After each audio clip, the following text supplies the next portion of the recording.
সুদের ভয়াবহ 12টা অবস্থা। জোরে বলেন কয়টা? গুনবেন, গুনে ঘরে টানায় রাখবেন। ঘরে টানাইবেন, ডেলি একবার বের হওয়ার সময় দেখবেন, ঘরে ঢুকার সময় দেখবেন, শোয়ার সময় দেখবেন, উঠা দেখবেন। লজ্জা শরম থাকলে আর খায়েন না। এই ভয়াবহ 12টা অবস্থা।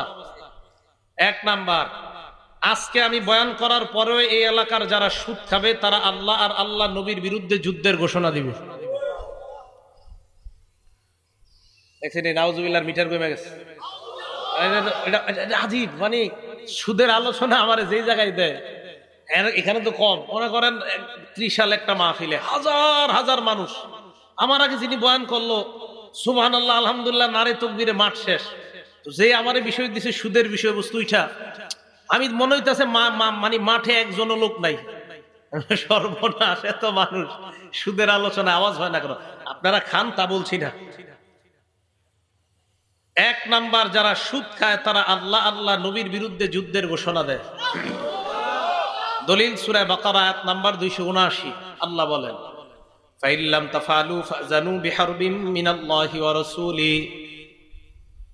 সুদের ওয়াজ শোনার পর তোমরা যদি সুদের কারবার ছেড়ে না দাও, ফাজানু বিহারবিম মিনাল্লাহি ওয়া রাসূলি, তোমরা আল্লাহ আল্লাহ নবীর বিরুদ্ধে যুদ্ধের ঘোষণা দিয়ে দাও। বলেন নাউজুবিল্লাহ। তাহলে সুদের আলোচনা শোনার পর যদি সুদের কারবার না ছাড়ো, আল্লাহ আর তার নবীর বিরুদ্ধে যুদ্ধের ঘোষণা দিয়ে দাও। উমদাতুত তাফসীর 1 নাম্বার খণ্ড 330 নাম্বার পৃষ্ঠা, আব্দুল্লাহ ইবনে আব্বাস রাদিয়াল্লাহু তাআলা আনহুমার বর্ণনা, ইউকালু ইয়াউমাল কিয়ামাতি লিআকিলিদ রিবা কুসিলাহাকা লিল হার। কিয়ামতের ময়দানে সুদখোরকে বলা হবে, সুদখোরের দল, তোমরা তোমাদের অস্ত্র নাও আমি আল্লাহর সাথে লড়াই করার জন্য। কিয়ামতের মাঠে সুদখোরকে আল্লাহ বলবে, তুমি তোমার অস্ত্রটা নাও, আমার সাথে লড়াই করার জন্য তোমার অস্ত্র নাও। কিয়ামতের মাঠে কি আল্লাহর সাথে লড়াই করা যাবে? আপনি তৈরি হয়ে যান, এটা আল্লাহ আপনাকে বলবে। 1 নাম্বার, সুদ খাওয়া, আল্লাহ আল্লাহ নবীর সাথে যুদ্ধের ঘোষণা দেওয়া। আল্লাহ আমাদেরকে সুদ নামক ভয়ঙ্কর অপরাধ থেকে বেঁচে থাকার তৌফিক দান করেন। 2 নাম্বার, যারা সুদ খায় তারা কিয়ামতের মাঠে কবর থেকে পাগল অবস্থায় উঠবে। কি অবস্থা? পাগল। সূরা বাকারা আয়াত নাম্বার 275 আল্লাহ বলেন, আল্লাযীনা ইয়াকুলুনা রিবা লা ইয়াকুমুনা ইল্লা কামা ইয়াকুমুল্লাযী ইয়াতাখাব্বাতুহুশ শাইতানু মিনাল মাস। যারা সুদ খায় কিয়ামতের ময়দানে তারা এমন অবস্থায় উঠবে দেখলে মনে হবে শয়তান তাদেরকে পাগল বানায় দেয়। বলেন নাউজুবিল্লাহ। তাহলে 2 নাম্বার, যারা সুদ খায় তারা পাগল অবস্থায় উঠবে। দুনিয়ার মধ্যে কোন কোট প্যান্ট টাইওয়ালা কোন ভদ্রলোক যদি বলে কম সুদ খাইলে কোনো সমস্যা নাই, সাথে সাথে তাকে জানায়া দিবেন, তুমি যত বড় শিক্ষিত হও, কোরআনের ভাষায় তুমি শয়তানের স্পর্শ দ্বারা ইন্টারন্যাশনাল পাগল। কয় সুদ কম খাইলে সমস্যা নাই, এগুলা বইলা মানুষের সুদি কারবারে নামায়। ইসলামের নাম দিয়া সুদ খাওয়া জায়েজ নাই, ইসলামের নাম দিয়া সুদ খায়। কই জায়গায় সুদ কম দেয়? হারাম হারাম। এগুলো 2 নাম্বার, সুদ খাইলে পাগল অবস্থা উঠবে কিয়ামতের মাঠে। 3, আমার দিকে তাকান, যারা সুদ খায় তারা কিয়ামতের মাঠে এমন অবস্থা উঠবে মনে হবে তাদের গলাটা এইভাবে কেউ চাপ দিয়ে ধরছে, জিহ্বাটা বের হয়ে যাবে, মনে হবে গলার মধ্যে ফাঁসি লাগছে, আহা করে ফাঁস লাগছে। উমদাতুত তাফসীর 1 নাম্বার খণ্ড 330 নাম্বার পৃষ্ঠা, আব্দুল্লাহ ইবনে আব্বাসের আরেকটা বর্ণনা, তিনি বলেন, আকিলুর রিবা ইউবাসু ইয়াউমাল কিয়ামাতি মাজনুনান ইউখনা। কিয়ামতের ময়দানে সুদখোরকে কবর থেকে এমন অবস্থায় উঠানো হবে দেখলে মনে হবে কেউ তার গলাটার মধ্যে শ্বাস রোধ করে তাকে হত্যা করতে চায়, দেখলে মনে হবে তার গলায় কেউ ফাঁস লাগায় রাখছে, হা হা করে কিয়ামতের ময়দানে দাঁড়াবে। বলেন নাউজুবিল্লাহ। 1 নাম্বার, সুদ খাওয়া মানে আল্লাহ আল্লাহ নবীর সাথে যুদ্ধের ঘোষণা দেওয়া। 2 নাম্বার, সুদ খাওয়া মানে কিয়ামতের ময়দানে পাগল অবস্থায় উঠা। 3 নাম্বার, সুদ খাওয়া মানে কিয়ামতের ময়দানে আপনার গলায় কেউ চেপে ধরে আছে এমন অবস্থায় উঠা। 4 নাম্বার, আপনাদের এলাকায় যারা সুদ খায়, এই এলাকায় আল্লাহ আযাব দিতে চায় না। সুদখোররা আল্লাহর আযাব আকাশ থেকে টাইনা জমিনের মধ্যে নিয়ে আসে। আল্লাহ আযাব দিতে চায় না। এলাকার নাম কি? সাদারচর। সাদারচর আল্লাহ আযাব দিতে চায় না। এই এলাকার দুই শ্রেণীর অপরাধী আল্লাহর আযাব টাইনা আনে। কয় শ্রেণী? দুই শ্রেণীর অপরাধী। এটা কিতাব আছে নাম আত-তারগীব ওয়াত তারহিব, 3 নাম্বার খণ্ড 69 নাম্বার পৃষ্ঠা। ক্বালা রাসূলুল্লাহ সাল্লাল্লাহু আলাইহি ওয়াসাল্লাম, আল্লাহ নবী বলেন, ইযা যাহারাতিজ জিনা ওয়ার রিবা ফি ক্বরিয়া, কোন এলাকার মধ্যে যখন দুইটা অপরাধ বেড়ে যায়, 1 নাম্বার জিনা ব্যভিচার নামক অপরাধ যখন বেড়ে যায়, 2 নাম্বার সুদের কারবার যখন বেড়ে যায়। আপনারা বলবেন 1 নাম্বার জিনা, 1 নাম্বার, 2 নাম্বার সুদ। কোন এলাকায় যখন কয়টা অপরাধ বেড়ে যায়? 1 নাম্বার, 2 নাম্বার। আল্লাহ নবী বলেন, কদ আহাল্লু বিআনফুসিহিম আযাবাল্লাহ, এই দুই শ্রেণীর অপরাধী নিজেদের উপর আল্লাহর আযাব বৈধ করে নেয়। ওই আযাব নিরপরাধ মানুষের উপর পড়ে। এই চোরদেরকে তালাশ করে বের করার পর তাদেরকে বলা, হয়তো তুমি সুদের কারবার ছেড়ে দাও। যদি সুদের কারবার ছাড়তে না পারো, আমাদের এলাকা হেফাজতের জন্য এলাকা ছেড়ে তুমি চলে যাও। এলাকা ছেড়ে আসলে চলে যাবো। আমার আগে যে হুজুরে বয়ান করছে, আপনাকে ঠিকের আওয়াজ কিন্তু আমি মসজিদে শুনছি। এখন ঠিকের মাত্রা কমে গেছে, মিটার। যারা সুদ খায়, সুদের আলোচনা শেষ পর্যন্ত শুনেন। আপনাদের এই জায়গার অনেকে এখন মনে করতেছে আমি তো সুদের সাথে জড়িত না, কিন্তু শেষের আলোচনা পর্যন্ত শুনে দেখবেন আপনাদের ম্যাক্সিমাম সুদের সাথে জড়িত। পুরোটা শুনেন। এ হলো 4 নাম্বার, যে যারা সুদ খায় তারা আল্লাহর আযাব এলাকায় বৈধ করে। তাহলে সুদখোরদের কারণে ভালো মানুষের উপর আযাব আসে। আল্লাহ এই এলাকাকে আযাব থেকে হেফাজত করেন। একটা কিতাব আছে নাম মুসনাদে আহমদ। এই কিতাবের 26,638 নাম্বার হাদিসে রাসূল আকরাম সাল্লাল্লাহু আলাইহি সাল্লাম বলেন, ইযা যাহারাতিল মাআসি ফি কওমিন, কোন এলাকার মধ্যে যখন অপরাধ ব্যাপক হয়ে যায়, আম্মাহুমুল্লাহু বিআযাবিম মিন ইনদিহি, ওই এলাকার ভালো খারাপ সবার উপর আল্লাহর আযাব ব্যাপকভাবে উপস্থিত হয়ে যায়। অপরাধ যত ব্যাপক হয়ে যায়, বলেন তো সুদের অপরাধটা এটা কি কম না ব্যাপক? আল্লাহ নবী বলেন আযাবটাও ব্যাপকভাবে উপস্থিত হয়ে যায়। সাহাবারা প্রশ্ন করলেন, আমা ফীহিম সালিহুনা ইয়া রাসূলুল্লাহ, হুজুর তাদের মাঝে কি নেককার মানুষ নাই? আল্লাহ নবী কয়, হ্যাঁ নেককার মানুষ আছে। এই নেককারদের উপরও আযাব আসবে। কিয়ামতের ময়দানে নেককাররা আলাদা হবে, আল্লাহ তাদেরকে জান্নাতের মেহমান বানায় দিবেন। তবে গজবে নেককাররাও পড়বে, গজবে নেককাররাও পড়তে হবে। যখন অপরাধ ব্যাপক হয়ে যায়, গজব ব্যাপকভাবে আসবে। নেককার বদকার সবাই গজবে পড়বে। দেখেন আপনি, করোনা ভাইরাসে নেককার মানুষ মারা গেছে না? কিন্তু আসছে 2টা বদকারদের জন্য, কিন্তু নেককাররাও মারা গেছে। তাহলে 4 নাম্বার, যারা সুদ খায় তারা আল্লাহর আযাব এলাকার জন্য বৈধ করে।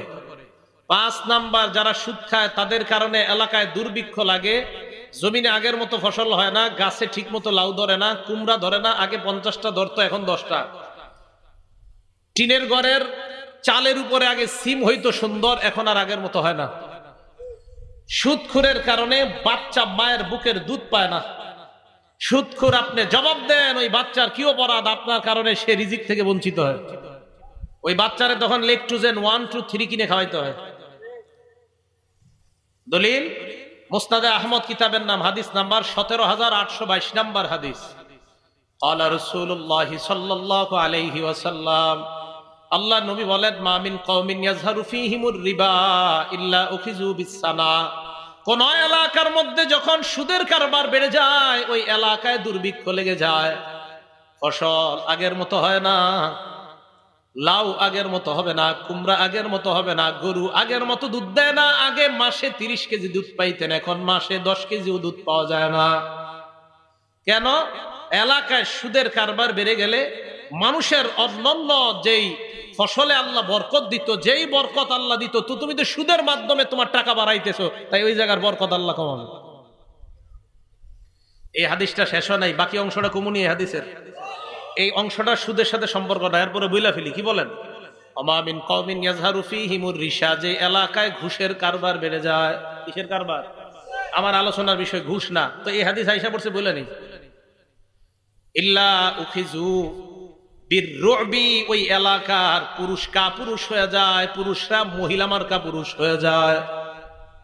যে এলাকায় ঘুষের কারবার বাড়ে, যে দেশে ঘুষের কারবার বাড়ে, ওই দেশের পুরুষ কাপুরুষ। আমাদের দেশে আমরা 95% মুসলমান দাবি করি, ঠিক না? আরে কয় না? এরপরেও বিভিন্ন মাহফিলে গেলে, আপনাদের এই মাহফিলে কিছু বলে নাই আমারে, অনেক মাহফিলে গেলে কানে কানে মাহফিলের আগে কয়, হুজুর এদিক সেদিক বললেন না। আমি এদিক সেদিক কোনটা বলেন? কয় মানে বুঝেন না? আমি কি কয় মানে এদিক সেদিক, তো আমি কোন দিক বলবো এটা বলেন। মানে উনি বুঝাইতে চায় মানে জিহাদ নামক শব্দ যেন মুখ দিয়ে না বলি, এই শব্দগুলা বুঝাইতে চায় যে জিহাদ। আরে ভাই, জিহাদ আর সন্ত্রাস তো এক না। সন্ত্রাস হলো একটা নাপাক জিনিসের নাম, জিহাদ হলো একটা পবিত্র জিনিসের নাম। তো এই সন্ত্রাস আর জিহাদ কি এক নাকি? তো এই শব্দটা মানে যাতে না বলি, তো এটা বলে। তো আমি মাঝে মাঝে চিন্তা করি আসলে এরকম ভয় আমাদের সবার মাঝে কেন? কমিটির মাঝে এই ভয়, বক্তার মাঝেও ভয়, শ্রোতার মাঝেও ভয়, ইমাম মুয়াজ্জিন খতিব সবার মাঝে ভয়টা কেন? দেখেন আসলে এই ভয়ের কারণ কিন্তু ওই ইমামও না, ওই কমিটিও না, ওই ইমামও না, ওই বক্তা না, ওই শ্রোতা না। একদিন আমি গাড়িতে বৈশা এই প্রশ্নের জবাব আমি পেয়ে গেছি। গাড়ির মধ্যে বৈশাই যে এখন যে হাদিসটা শোনাইতেছি, এটা আমি একদিন গাড়িতে বৈশা বৈশা পড়তেছি। মুসনাদে আহমদের এই যে হাদিসটা আপনাদেরকে শোনাইলাম 17,822, এই হাদিস আমি গাড়িতে বৈশা যখন পড়লাম, নবীজি সাল্লাল্লাহু আলাইহি সাল্লাম বলছেন, যেই দেশে ঘুষের কারবার বাড়বে ওই দেশের পুরুষগুলা কাপুরুষ হয়ে যাবে। আমাদের দেশে এমন কোন সেক্টর নাই যে ঘুষের কারবার নাই, তাই আমাদের দেশে 95% মুসলমান হওয়া সত্ত্বেও সব কেমন যেন কাপুরুষ মার্কা। যেটা বলতে ভয় পায়, ভয়। তো এটা মানে আমারও দোষ না, ওনার দোষ না, কারো দোষ না, ওই ঘুষখোরদের দোষ। এই এলাকায় ঘুষ হয় কেমনে জানেন? গরু বাজারে গরু কিনতে যান, তো একজন আপনার কানে কানে এসে বলবে বাজেট কত, তো আপনি বলবেন 60,000। কোনটা? ওইটা 55 কিনে দিতে পারলে আমারে কত দিবেন? আরেকজন বাম কানে এসে বলবো কি কইছে? কইছে ওইটা যদি 55 কিনে দিই কত দিব? আমি 50 দিয়ে কিনে দিতে পারলে কত দিবেন? আসেনি? জমি একটা বিক্রি করবে একজন, তো বিক্রি করার সময় কয় আপনি বাজেট কত? কয় 2 লাখ চিন্তা করছিলাম বিক্রি করবো। আমি 2,30,000 বিক্রি করে দিতে পারলে কি দিবেন? আরেকজনে কয় 2.5 লাখ বিক্রি করে দিব। মানে বিভিন্ন সুরত খোঁজে। ঘুষের কারবার যে দেশে বাড়বে ওই দেশে পুরুষরা কাপুরুষ মার্কা হয়ে যাবে। আল্লাহ আমাদের সকলকে, আমরা যেন পুরুষ থাকতে পারি, আল্লাহ তৌফিক দান করেন। তো 5 নাম্বার, সুদের কারণে দেশে দুর্ভিক্ষ লাগে। 6 নাম্বার, ইবনে মাজা কিতাবের নাম, হাদিস নাম্বার 2273। কত হয়? 2273, 2273।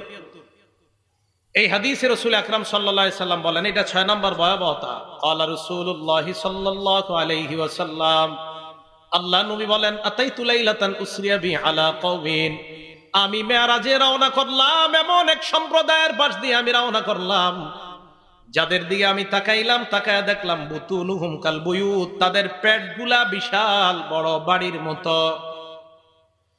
ফিহা আল হাইয়াত তুরাবিন খারিজি বুতুনিহিম, পেটের বাহির থেকে তাকায় দেখা যায় তাদের পেটের ভিতর বিশাল বড় বড় সাপ। আমি জিবরিল আমিনকে প্রশ্ন করলাম, মানহা উলা ইয়া জিবরিল, জিবরাইল এরা কারা? জিবরাইল আমিন জবাব দেয়, হা উলাই আকালাতুর রিবা ইয়া রাসূলুল্লাহ, এরা হলো সুদখোরের দল। বলেন নাউজুবিল্লাহ। আরে আপনি আপনার পেটের মধ্যে সাপ ঢুকাইলেন, আপনার সন্তান, আপনার বিবি, আপনার পরিবারকে আপনি সুদের টাকা খাওয়াইলেন। লা ইয়াদখুলুল জান্নাতা জাসাদুন গুজিয়া বিল হারাম, ওই শরীর জান্নাতে যাবে না যে শরীর সুদি টাকায়, হারাম টাকায় লালিত পালিত হয়। আপনার সুদি টাকায় আপনার সন্তান, আপনার বিবি, আপনার কন্যাটাকে আপনি জাহান্নামী বানাইলেন। নিজের পেটের মধ্যে সুদি টাকায় আপনি সাপ ঢুকাইলেন। নবীজি বলেন, আমি মেরাজের রাত্রে একদল লোক দেখলাম, যাদের দিকে আমি তাকাইলাম, তাকায় দেখলাম পেট বিশাল বড় বাড়ির মতো।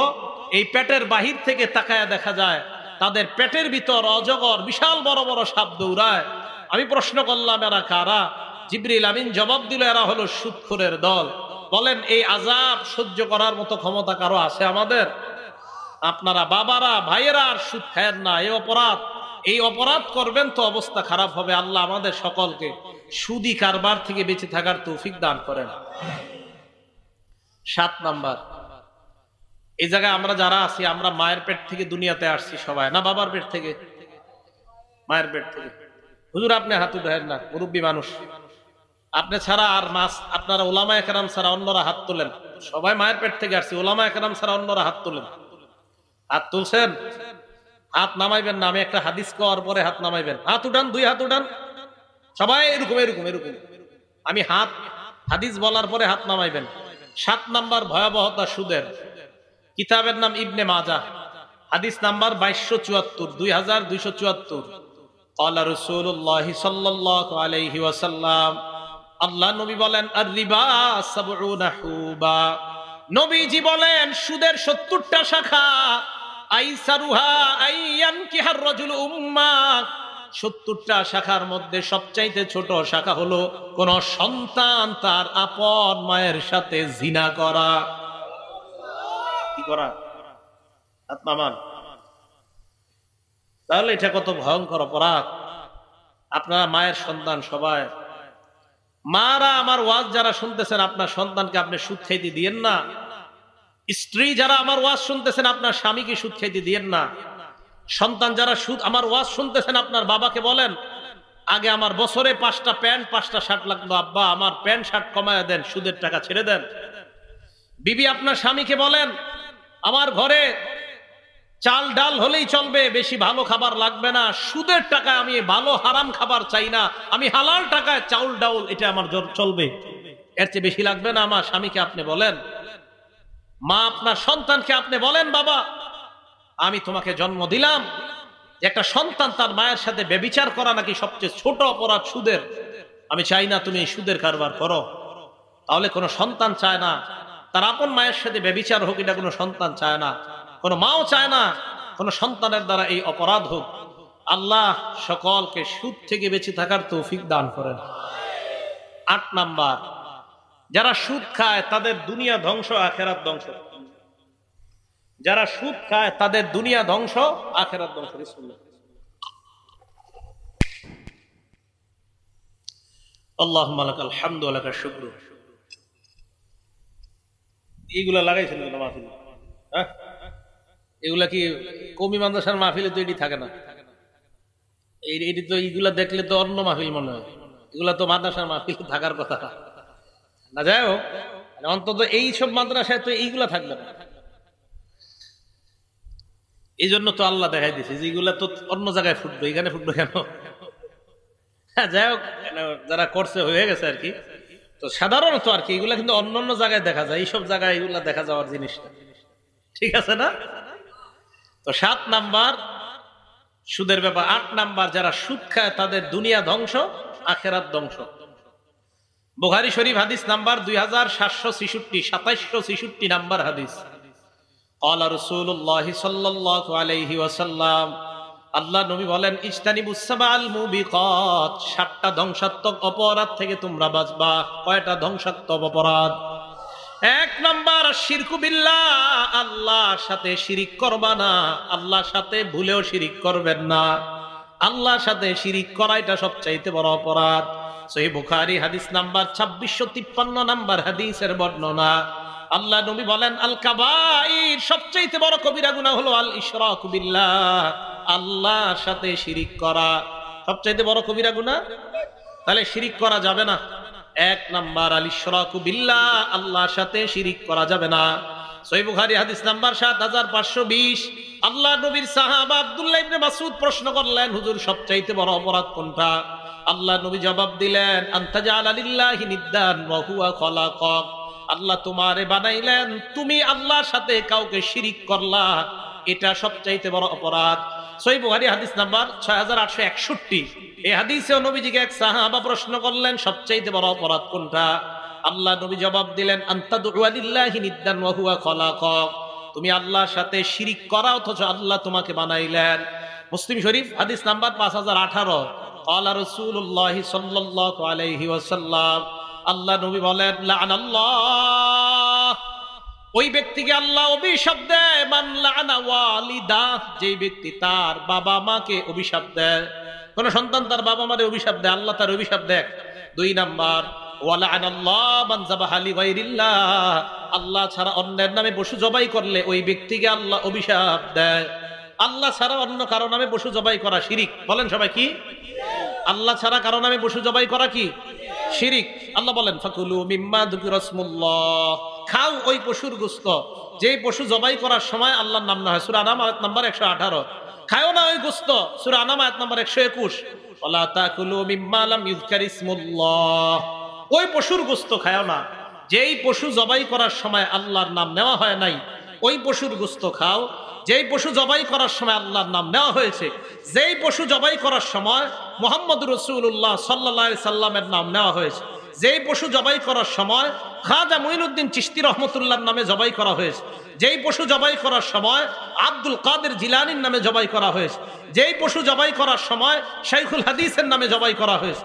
যেই পশু জবাই করার সময় মুফতি আমিনীর নামে যদি জবাই করা হয়, এই পশুর গোশত খাওয়া হারাম না হালাল? হারাম। তাহলে নবীর নামেও কোনো পশু জবাই করা হারাম। পশু জবাই হবে কার নামে? আল্লাহর নামে। কি কথা মনে থাকবে? তাহলে মানুষের নামে পশু জবাই করা হারাম। এই খিচুড়ি আপনাদের মাঝে বিলাইলে খাবেন না, হারাম। একদম অন্তর মরে যাবে, দিল মরে যাবে, নামাজে মজা পাবেন না, ছেলে সন্তান পড়াশোনা করবে না এগুলারে। এই জন্য মসজিদে মাঝে মাঝে যে মিষ্টিগুলা দেয়, যদি অনেক হালাল মিষ্টি আছে, আমি বলি বাচ্চাদেরকে এটি খাওয়ায়েন না। খাওয়াইবেন, এ পড়াশোনা ভুলে যাবে। এটি বেশি খাওয়ায়েন না। মরা মানুষের বিরিয়ানি ছেলেদেরকে খাওয়ায়েন না, মেয়েদেরকে খাওয়ায়েন না। জায়েজ না জায়েজের মাসা বলতেছি না। মরা মানুষের খাবার আপনার সন্তানাদিদেরকে খাওয়ায়েন না। এটা স্কুলে পড়ুক, মাদ্রাসায়, কলেজ, যেখানেই পড়ুক, এগুলা খাইলে দিল মরে, ব্রেন নষ্ট হয়, মেধা নষ্ট হয়, খাওয়ায়েন না। আল্লাহর নামে যা জবাই করা হয় সেটা খাও, আল্লাহর নামে যা জবাই করা হয় না সেটা খেও না। তাহলে আসেন আবার বুখারী শরীফের 2766 নাম্বার হাদিস, 7টা অপরাধ থেকে বাঁচো। 1 নাম্বার শিরিক করা, 2 নাম্বার সিহরু জাদু করা থেকে বাঁচো। জাদু কাউকে করব না, অন্য কেউ যেন জাদু না করে আমল করা। ফজরের পর 3 বার কুল হু আল্লাহ, 3 বার কুল আউযু বিরাব্বিল ফালাক, 3 বার কুল আউযু বিরাব্বিন নাস। মাগরিবের পর 3 বার কুল হু আল্লাহ, 3 বার কুল আউযু বিরাব্বিল ফালাক, 3 বার কুল আউযু বিরাব্বিন নাস। বিছানায় যখন যাবেন 3 বার কুল হু আল্লাহ, 3 বার কুল আউযু বিরাব্বিল ফালাক, 3 বার কুল আউযু বিরাব্বিন নাস। করার পর হাতে ফু দিবেন, শরীর মুজুন এই সামনে এভাবে মুছবেন শরীর। তাহলে ফজরের পর, মাগরিবের পর বিছানায় গেলে কুল হু আল্লাহ কয়বার? ফালাক, নাস। আর কোন নামাজের পর? মাগরিব। ফজর, মাগরিব, বিছানা। বলেন ফজর, মাগরিব, বাকি রইল কয়েকটা নামাজ? জোহর, আসর, এশা। জোহরের পর কুল হু আল্লাহ একবার, কুল আউযু বিরাব্বিল ফালাক একবার, কুল আউযু বিরাব্বিন নাস একবার। আসরের পর কুল হু আল্লাহ একবার, কুল আউযু বিরাব্বিল ফালাক একবার, কুল আউযু বিরাব্বিন নাস একবার। এশার পর কুল হু আল্লাহ একবার, কুল আউযু বিরাব্বিল ফালাক একবার, কুল আউযু বিরাব্বিন নাস একবার। এবার আমি নামাজের নাম বলবো, আপনারা সংখ্যা বলবেন। বলেন জোহরের পর কয়বার করে? মাগরিবের পর কয়বার করে? ফজরের পর বিছানায়, এশায় একবার। বাচ্চা যারা তারা তো পারে না, আপনি আমলটা করে বাচ্চার শরীরে ফু দিবেন। একটু পরে বিছানায় যাবেন, বাচ্চারে আপনি ফু দেন। সকালবেলা বাচ্চা স্কুলে যায়, মাদ্রাসায় যায়, মা যারা আছেন আপনারা আপনার বাচ্চাকে এইগুলা পরে ফু দেন। ফু দেওয়ার সময় বাচ্চার মুখ দিয়ে বলান, পড়েন আমার সাথে, বিসমিল্লাহ তাওয়াক্কালতু আলাল্লাহ লা হাওলা ওয়ালা কুওয়াতা ইল্লা বিল্লাহ। আপনার বাচ্চারে আপনি মুখ দিয়া বলায়া এটা বলে পাঠান। স্কুল থেকে আসার আগ পর্যন্ত, মাদ্রাসা থেকে আসার আগ পর্যন্ত আল্লাহ নিজ জিম্মায় এই বাচ্চাকে হেফাজত করে আবার আপনার কাছে পৌঁছাবে। এগুলো আমাদের আমল। তাহলে মনে থাকবে না? তাহলে জাদু থেকে বাঁচার জন্য আমলগুলা করব। আল্লাহ আমাদেরকে তৌফিক দান করেন। 1 নাম্বার শিরিক করব না, 2 নাম্বার জাদু করা যাবে না, 3 নাম্বার ওয়াকাতুন নাফসিল্লাতি হারামাল্লাহু ইল্লা বিল হক, অন্যায় ভাবে কাউকে হত্যা করা যাবে না। 4 নাম্বার আকলুর রিবা, সুদ খাওয়া যাবে না, এই যে সুদ। 5 নাম্বার আকলু মালিল ইয়াতীম, এতিমের সম্পদ অন্যায় ভাবে ভক্ষণ করা যাবে না। আপনাদের এলাকায় এতিমের সম্পদ ভক্ষণ করে কিভাবে? দুই ভাই, এক ভাই মারা গেছে, ওই ভাইয়ের 3টা সন্তান, ভাতিজা ভাতিজিরে লালন পালন করে এই আশায় একটু বড় হইলেই বালেগ হওয়ার পর কলমের গুতায় তোদের সম্পদ সব আমি কবজা করব। এরকম পশু মার্কা আচরণওয়ালা কিছু লোক সমাজে পাওয়া যায়, যারা সম্পদ ছিনিয়ে নেওয়ার জন্য এইভাবে ব্যতিব্যস্ত হয়ে থাকে। আল্লাহ বলেন এরা পেটের মধ্যে ইয়াকুলুনা ফি বুতুনিহিম নারা, আগুন ঢুকায়, আগুন। আল্লাহ আমাদেরকে এই আগুন খাওয়া, এতিমের মাল খাওয়া মানে আগুন খাওয়া থেকে হেফাজত করেন। 5 নাম্বার। 6 নাম্বার, আত-তাওয়াল্লি ইয়াউমাজ যাহফি, জিহাদের ময়দান থেকে পলায়ন করা যাবে না। 7 নাম্বার, ওয়াকসফুল মুহসানাতিল মুমিনাতিল গাফিলাত, সতীসাদী নারীকে মিথ্যা অপবাদ দেওয়া যাবে না। এই 7টার মধ্যে সুদের কথা আছে না নাই? তাহলে সুদ খাওয়া দুনিয়া ধ্বংস হওয়া, আখিরাত ধ্বংস হওয়া। আল্লাহ আমাদের সকলকে সুদ থেকে বেঁচে থাকার তৌফিক দান করেন। মনে আসেনি সিরিয়াল? 1 নাম্বার সুদ খাওয়া, আল্লাহ নবীর সাথে যুদ্ধের ঘোষণা দেওয়া। 2 নাম্বার সুদ খাওয়া মানে কিয়ামতের ময়দানে পাগল অবস্থায় ওঠা। 3 নাম্বার সুদ খাওয়া মানে আপনার গলার মধ্যে ফাঁস লাগায় রাখছে মনে হবে এমন অবস্থায় ওঠা। 4 নাম্বার সুদ খাওয়া এলাকার জন্য আল্লাহর আযাব বৈধ করা। 5 নাম্বার সুদ খাওয়া মানে এলাকার মধ্যে খাদ্যের অভাব দেখা দেওয়া, ফসলে বরকত না হওয়া। 6 নাম্বার সুদ খাওয়া পেটটা বিশাল বড় বাড়ির মতো হওয়া, পেটের মধ্যে সাপ দেখা যাওয়া। 7 নাম্বার সুদ খাওয়া আপন মায়ের সাথে ব্যভিচার করা। 8 নাম্বার সুদ খাওয়া মানে আপনার দুনিয়া আখিরাত ধ্বংস করা। 9 নাম্বার সুদ খাওয়া মানে কিয়ামত পর্যন্ত রক্তের নদীর মধ্যে সাঁতার কাটতে থাকা। কিসের নদী? জোরে বলেন কিসের নদী? সহিহ বুখারী হাদিস নাম্বার 2085, সহিহ বুখারী হাদিস নাম্বার 7047। 2টা হাদিসে এই কথা আসছে। নবী সাল্লাল্লাহু আলাইহি সাল্লাম ফজরের নামাজ পড়াইছে, পড়ানোর পর সাহাবাদের দিকে ফিরে বসছে। আমাদের এই মসজিদে বসে কিনা? ফজরের পর ইমাম সাহেবরা বসে না? বসে। নবীজি সাহাবাদের দিকে বসলেন, বসার পর সাহাবাদেরকে বললেন তোমরা রাতের বেলা কেউ স্বপ্ন দেখছো কিনা? তো সাহাবারা দেখলে বলতেন, ওই দিন কেউ কিছু বলে না। নবীজি বললেন রাআইতুল লাইলাতা রাজুলাইনি আতায়ান, রাতের বেলা 2 ব্যক্তি দেখলাম আমার কাছে আসছে, আসার পর ফাতাসানি, আমাকে জাগ্রত করছে। জাগ্রত করার পর আমাকে বললেন ক্বালালি ইনতালিক, আমাকে বললেন চলেন। আমি চলতে লাগলাম, চলতে চলতে ইলা আরদিন মুকদ্দাসা, একটা পবিত্র জমিনের কাছে আসলাম। এই জায়গায় হাদিসটা সংক্ষেপে, এটা মজার হাদিস, ওলামায়ে কেরাম জানেন, এরপরে বলছি 7047 বুখারী শরীফের হাদিসটা পড়ে নেবেন, অনেক মজা পাবেন। 7 শ্রেণীর অপরাধী, 6 শ্রেণীর অপরাধীর ব্যাপারে বলা হয়েছে, আরেক শ্রেণীর ব্যাপারে বলা হয়েছে, খুব সুন্দর কথা। তো 7047 পুরো বর্ণনাটা আছে, আর বুখারীর 2085 নাম্বার হাদিসের মধ্যে শুধু সুদের অংশটা আছে। তো নবীজি বলেন একটা পবিত্র জমিনের মধ্যে গেলাম, যাইতে যাইতে চলতে লাগলাম, হাত্তা আতাইনা আলা নাহরিম মিন দামিন, একটা রক্তের নদীর কাছে আসলাম। নদীর কাছে আসার পর নদীর মধ্যে তাকায় দেখলাম নদীর মধ্যে এক ব্যক্তি দাঁড়ায় আছে, আরেক ব্যক্তিকে দেখলাম নদীর কিনারায়। যাকে আমি নদীর কিনারায় দেখলাম বাইনা ইয়াদাইহি হিজারা, তার আশেপাশে পাথর আর পাথর দেখলাম। হঠাৎ আমি নদীর মাঝখানের লোকটার দিকে তাকায় দেখলাম ওই লোকটা সাঁতার কেটে নদীর কিনারার দিকে রওনা হয়। যেই মাত্র নদীর কিনারায় যায়, কিনারায় যাওয়ার পর পারে দাঁড়িয়ে থাকা যে লোকটা, ওই লোকটা একটা পাথর নিয়ে তার মুখ বরাবর মারে। ফালকামাহু হাজারা, এই জায়গায় আইসা পাথরটা লাগে। লাগার পর রদ্দাহু হাইসু কানা, পাথর লাগার পর সাঁতারকারী লোকটা আবার আগের জায়গায় চলে যায়, আবার সাঁতার কাটে, আবার পাথর মারে, আবার যায়। হাদিসে আল্লাহ নবী বলেন কুল্লামা জা আলিয়াখরুজা, যতবার বের হতে চায়, রামাল্লাযী আলা শাত্তিন নাহরি হাজারান, ওই ব্যক্তি একটা পাথর নিয়ে তার মুখের মধ্যে মারে আর বারবার নদীর মাঝখানে যায়। আমি প্রশ্ন করলাম এই লোকটাকে বারবার সাঁতার কাটে নদীর কিনারায় যাইতে পারে না। আল্লাহ নবীকে ওই 2 ফেরেশতা জবাব দেয় আকিলুর রিবা ইয়া রাসূলুল্লাহ, এরা হলো সুদখোর, কিয়ামত পর্যন্ত সাঁতার কাটবে, কিয়ামতের আগে নদীর কিনারায় উঠতে পারবে না। সুদখোর, এ সত্যি কথা, সত্যি আমাদের নবীজি সত্য কথা বলে। আমি আরিফ বিন হাবিব, আমি মিথ্যা কথা বলতে পারি, আমাদের নবীজি মিথ্যা কথা বলেন, আমাদের নবীজি সত্য কথা বলে। আমাদের নবীজি বলছেন যে এইভাবে সুদখোর কিয়ামত পর্যন্ত নদীতে সাঁতার কাটবে। আল্লাহ আমাদেরকে হেফাজত করেন। এই গ্রামের সকলকে আল্লাহ সুদ থেকে হেফাজত করেন। আমাদের পুরা বাংলাদেশ, সারা পৃথিবীর মুসলমানদেরকে সুদ থেকে হেফাজত করেন। এগুলো 9 নাম্বার। সুদ খাওয়া মানে রক্তের নদীতে সাঁতার কাটা। 10 নাম্বার, যে ব্যক্তি সুদ খায়, সুদ দেয়, সুদ লেখে, সুদের সাক্ষী দেয়। কয় শ্রেণী বললাম? সুদ খায়, সুদ দেয়, সুদের কারবার লেখে, সুদের সাক্ষী দেয়। এই 4 শ্রেণীর উপর আমাদের নবীজি 24 ঘন্টা অভিশাপ দিতে থাকে। আমাদের নবীজির অভিশাপ 4 শ্রেণীর উপর চলতেই থাকে। দলিল নাসাই শরীফ হাদিস নাম্বার 5103 এবং 5104। আন আলী ইবনে আবি তালিব রাদিয়াল্লাহু তাআলা আন আন্না নবী সাল্লাল্লাহু আলাইহি ওয়াসাল্লাম লানা আকিলার রিবা ওয়া মুকিলা।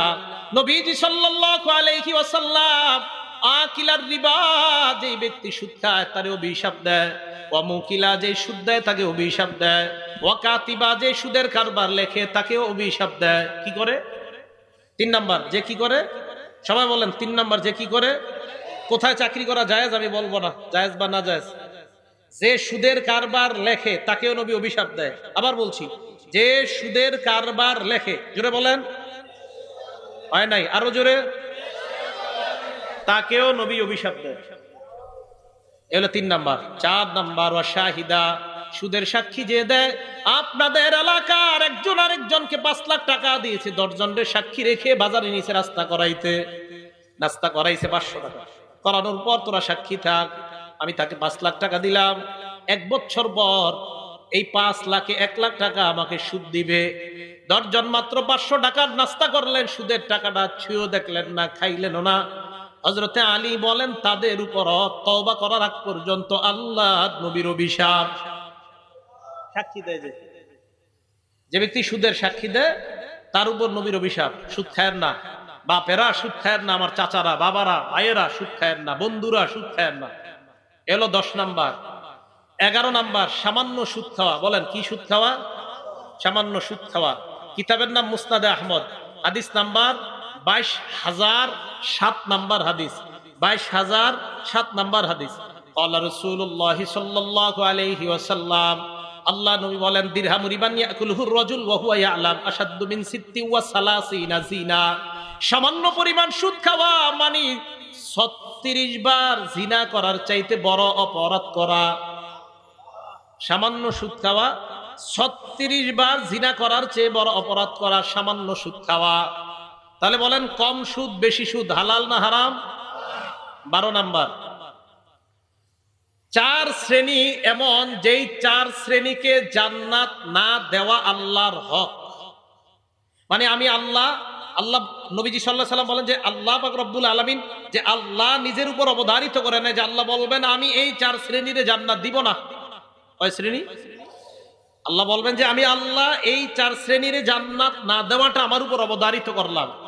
কিতাবের নাম আল মুস্তাদরাক লিল হাকিম, হাদিসের কিতাব, হাদিস নাম্বার 2260 ক্বালা রাসূলুল্লাহ সাল্লাল্লাহু আলাইহি ওয়াসাল্লাম, আল্লাহ নবী বলেন, আরবাউন হাক্কুন আলাল্লাহ আল্লা ইউদখিলাহুমুল জান্নাহ ওয়া লা ইউযীকাহুম নাঈমাহা।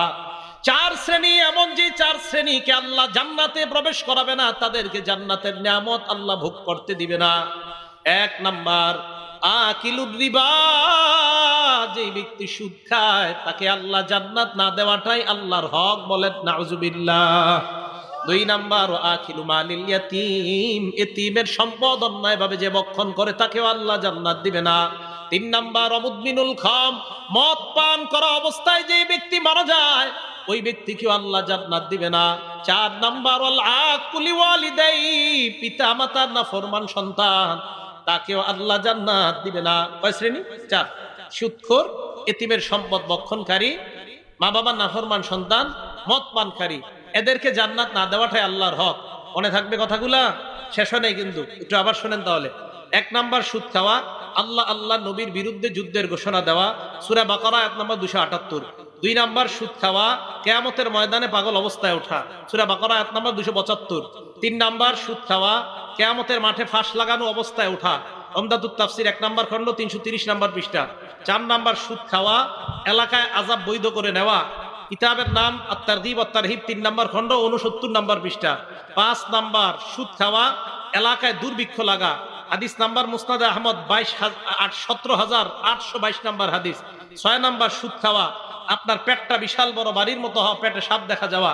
ইবনে মাজাহ হাদিস নাম্বার 2273। 7 নাম্বার সুদ খাওয়া, আপন মায়ের সাথে ব্যভিচার করা, ইবনে মাজাহ হাদিস নাম্বার 2274। 8 নাম্বার সুদ খাওয়া, আপনার দুনিয়া আখিরাত ধ্বংস করা, বুখারী হাদিস নাম্বার 2766। 9 নাম্বার সুদ খাওয়া, কিয়ামত পর্যন্ত রক্তের নদীতে সাঁতার কাটা, সহিহ বুখারী হাদিস নাম্বার 2085।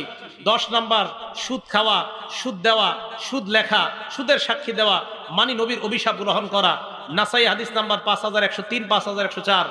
11 নাম্বার সামান্য সুদ খাওয়া, 36 বার ব্যভিচারের চেয়ে বড় অপরাধ করা, মুসনাদে আহমদ হাদিস নাম্বার 22007। 12 নাম্বার সুদ খাওয়া, আল্লাহর জান্নাত থেকে বঞ্চিত হওয়া, আল মুস্তাদরাক লিল হাকিম 2260 নাম্বার হাদিস।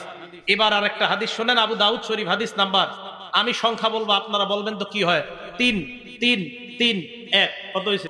3331। সুন্দরভাবে বল, 3331 বলেন তো। 31 চাই স্টলের সামনে বৈশা আগামীকাল থেকে আর গিবত শেখাতে হবে না, এই সুদ নিয়ে আলোচনা হবে। একজন আরেকজনকে বুঝাইবেন যে হুজুরে কালকে একটা সংখ্যা শিখাইছে, আবু দাউদ শরীফের হাদিস শিখাইছে, কি এখন থেকে আমাদের চাপাবাজি আর চলবে না। আমাদের আলোচনা হবে কি? সুদ নিয়ে, ঘুষ নেওয়া। আমাদের আলোচনা চলবে হাদিসের নাম্বার নিয়ে, কোরআনের আয়াত নিয়ে। আগে আমরা গিবত শেখায়ত করতাম, এগুলা করবো না। তো কালকে সুদখোরদেরকে বলবেন যে আবু দাউদ শরীফের 3 3 3 1, এইভাবে আপনিও বুঝাই দিবেন। এই হাদিসে আসছে, নবীজি বলছে এমন একটা জামানা আসবে, লা ইয়াবকা আহাদুন ইল্লা আকালা রিবা, যে জামানায় সব সুদ খাবে। সব কি খাবে? ওয়া ইল্লাম ইয়াকুলহু, ডাইরেক্ট না খেলো, আসবাহু মিন বুখার, সুদের হাওয়া সবার গায়ে লাগবে। হাওয়া সবার গায়ে লাগবে। হুজুর একটু সামনে আসেন, আপনাদের একটা অভিনয় দেখাবো এখন, দেখবেন তো এই এলাকায় এটা আছে কিনা। আপনারা একটু দাঁড়ান লাগবে না, সামনে আসেন। এই জায়গায় আসলে আপনারা সবাই ওনারে দেখতেছেন, দেখেন আপনারে আমি 1 গুন্ডা জমিন দিছি, 1 গুন্ডা জমিন 1 বছরের জন্য 30,000 টাকা নিছি। 1 বছর পর 30,000 টাকা দিয়ে দিব, জমিন দিয়ে দিবেন। এই 1 বছর আপনি জমিনে চাষাবাদ করছেন, এটাই তো এলাকায় চলে সুদ। এটা কি দেখছেন? হুজুর চেহারা খারাপ হয়ে গেছে সবার। হ্যাঁ, এটা সুদ। আই তো আমি বললাম না, সাদা প্রাইভেট কারটার দিকে তাকান সবাই, সাদা দেখছেন? এবার এই দিক তাকান, এটা কার আমি জানি না। আমি যদি এটা দিয়ে আইসা থাকি তো গাড়ির নাম্বার হবে 4782 সাথে। এখন শুনেন, মনে করে নেন একটা সাদা প্রাইভেট কার দিয়ে আমি আসছি। এই সাদা প্রাইভেট কারটা ওনাকে 10 দিনের জন্য দিছি, তাকান এদিকে। এই গাড়িটা 10 দিনের জন্য দিছি। কয়দিন? খুব শুনেন, মন দিয়ে শুনেন, কিন্তু এটা খুব জরুরি মাসালা। 10 দিনের জন্য গাড়িটা দিছি। দেওয়ার পরে এই একটু মন দিয়ে শুনতে দেন সবাই।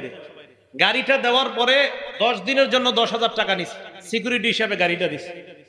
10 দিন পর 10,000 দিয়ে দিব, গাড়িটা দিয়ে দিব, বা 1 লাখ টাকা নিলাম। এখন ওনার ছেলে কি করছে, বাচ্চা মানুষ, আব্বা আমি একটু গাড়িতে উঠবো, মন চাইছে 10 দিনের মধ্যে। উনিও কি করছে, এই গাড়ির দরজা খুইলা ওনার ছেলেরই নিয়ে একটু বসছে গাড়ির সিটের মধ্যে, একটু কিছুক্ষণ বৈশা আবার নাইমা গেছে। সুদ, এই সামান্য সময় সুদি কারবার করছে। লা ইয়াজুজুল ইনতিফা বিশাইইল মারহুন, ওনার কাছে আমি গাড়িটা বন্ধক রাখছিলাম, এই বন্ধকি জিনিস দিয়ে উপকৃত হওয়া জায়েজ নাই। ওনার কাছে জমিন 1 বছরের জন্য বন্ধক রাখছে, এই বন্ধকি জমিনের মধ্যে চাষাবাদ ফসল করা জায়েজ নাই। যদি করে সুদ, যদি না করে বন্ধক, এটা জায়েজ আছে। কথা বুঝে আসছে? এখন জানি আপনাদের থেকে একটা প্রশ্ন আসতে পারে, অগ্রিম বলে দিই কি প্রশ্ন। হুজুর যদি দেওয়ার সময় কিছু টাকা দিয়ে দেয়, দেওয়ার সময় যদি কি দিয়ে দেয়, এটার নাম বাটপারি। বলেন কি জায়েজ নেই? এই কাজই করেন না। হ্যাঁ, এটা করেন না। ভাড়া দেন, ভাড়া জায়েজ আছে, ভাড়া জায়েজ। ওনারে আমি জমিনটা দিব 1 বছরের জন্য, 5,000 10,000 ভাড়া নিব, টাকা আর পাবে না। আমি জমিন 1 বছর পরে পেয়ে যাবো, শেষ, টাকা পাবে না। এটা লিজ, ভাড়া, এটা জায়েজ। সবার কি বুঝে আসছে? বিভিন্ন এলাকায় মসজিদের জমিন এইভাবে বছরে লাগায় সুদি টাকা মসজিদে লাগানো হচ্ছে। তাহলে বলেন তো, শেষে যে সুদের কথাটা বললাম, মুসান্নাফে আব্দুর রাজ্জাকে এই জাতীয় একটা সুরত আছে। এক ব্যক্তি আরেকজনে ঘোড়া দিছে, ঘোড়া বন্ধক দেওয়ার পর তো টাকা নিছে বা যা নিছে, ওই বন্ধকি ঘোড়ার উপরে উনি একদিন উঠছে। ওঠার পর যিনি দেখছেন আলেম বড় তাবি, উনি বললেন, এই তুমি কি করলা, এটা না বন্ধকি ঘোড়া? কয় হ্যাঁ। তুমি উঠলা কেন? এই তো সুদি কারবার করলা। বন্ধকি জিনিস দিয়ে উপকৃত হওয়া জায়েজ নাই। কি কথা বুঝে আসছে? বলেন আমার সাথে, বন্ধকি সম্পদ দিয়ে বলেন আরো জোরে। সবাই বলেন, বন্ধকি সম্পদ দিয়ে উপকৃত হওয়া জায়েজ নেই। তাহলে জমিন দিমু, টাকা নিলাম, এই জমিন শুধু ওনার কাছে থাকবে সিকিউরিটি হিসাবে, টাকা যদি মেরে দিই এই জন্য থাকবে, চাষাবাদ ফসল কিচ্ছু করবে না, শুধু রেখে দিবে, টাকা দিমু জমিন দিয়ে দিবে, এটার নাম বন্ধক, কিছু করবে, এটার নাম সুদ। আল্লাহ আমাদের সকলকে সুদ নামক ভয়ঙ্কর অপরাধ থেকে বেঁচে থাকার তৌফিক দান করেন। আমরা যে সুদের ভয়াবহ 12টা অবস্থা জানলাম, এই ভয়াবহ 12টা অবস্থার কথা সবাই সবাইকে মনে করিয়ে দিব। আল্লাহ পাক রব্বুল আলামিন যা শুনলাম বললাম আমাদের সকলের মাঝে আমরা যেন মুজাকারা করে এই কথাগুলো আমলে নিয়ে সুদি কারবার চিরতরে ছেড়ে দিতে পারি। আল্লাহ তৌফিক দান করেন। আমিন ওয়া আখিরু দাওয়ানা আনিল হামদুলিল্লাহি রাব্বিল আলামিন। কথা বলা, আল্লাহুম্মা সাল্লি আলা মুহাম্মাদ ওয়া আলা আলি মুহাম্মাদ কামা সাল্লাইতা আলা ইব্রাহিম ওয়া আলা আলি ইব্রাহিম ইন্নাকা হামিদুম মাজিদ। আল্লাহুম্মা বারিক আলা মুহাম্মাদ। আপনারা দুরূদ জোরে পড়তেছেন না কেন? করেন।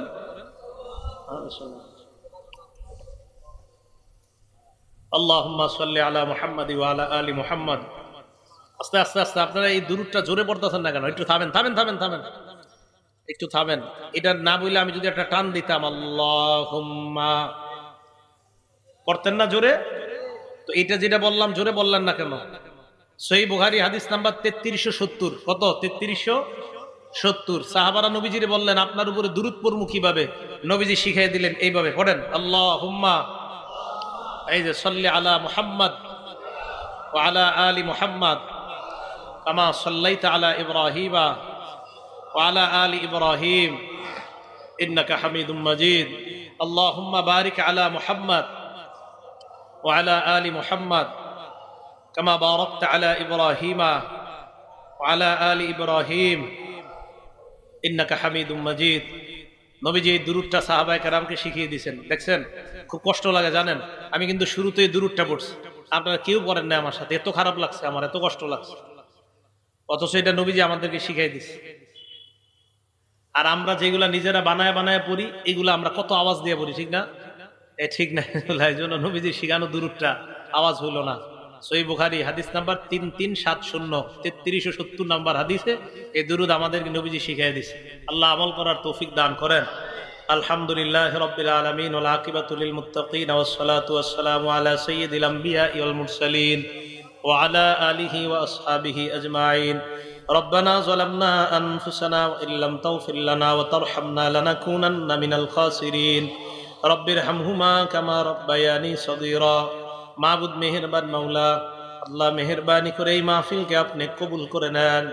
মাবুদ মেহেরবান মাওলা, মেহেরবানি করে ভুল ভ্রান্তিগুলো আপনি মাফ করে দেন।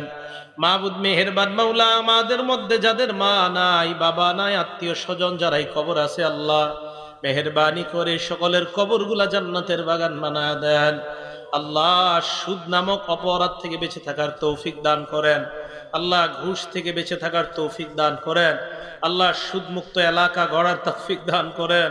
আল্লাহ আমাদের দেশটাকে সুদমুক্ত ঘুষমুক্ত একটা দেশ বানায়া দেন।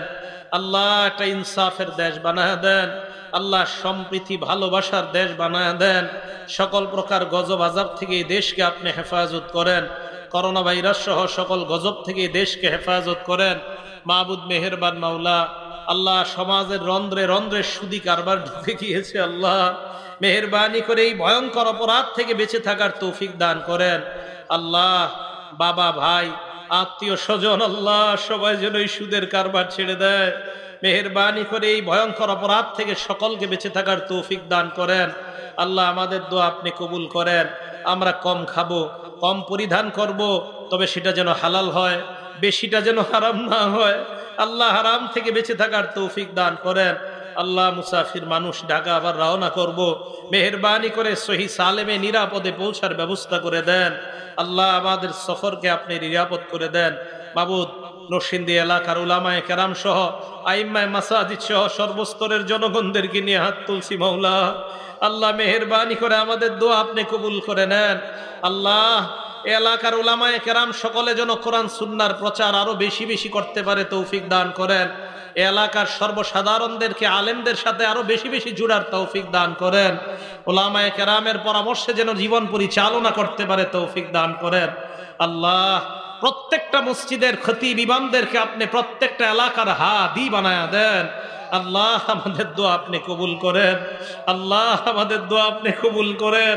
আল্লাহ কোরআন সুন্নাহর এই মঞ্চগুলো আপনি পবিত্র বানিয়ে দিয়েন।